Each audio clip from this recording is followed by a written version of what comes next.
Friends ఇప్పుడైతే మేము ఊరికి వెళ్తున్నామన్నాం కదా. ఆ ఊరిపై ఏం పేరు అంటే కర్నూలు. ఆ కర్నూలులో పండగ ఉంది ఫ్రెండ్స్. ఆ పండగకి వెళ్ళి మళ్ళీ రిటర్న్ వచ్చేస్తాం హిందూపూర్కి. మళ్ళీ హాలిడేస్ అయిపోయినాక వెళ్తాను. ఒకవేళ నేను బ్యాటరీ సైకిల్ కొనుక్కోవచ్చు ఫ్రెండ్స్. ఆ సైకిల్ ఉంది కదా పాత మీరు చూసినాడు. ఆ పాత సైకిల్ అమ్మేసి కొత్త సైకిల్ బ్యాటరీ సైకిల్ కొనుక్కుందాం అనుకుంటున్నాను. మా తాత కొనిస్తా అన్నాడు. అక్క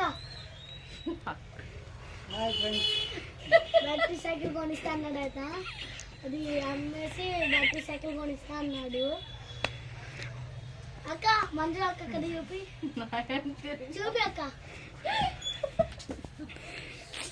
వాళ్ళు పెద్ద సిగ్గులే జడ్జి.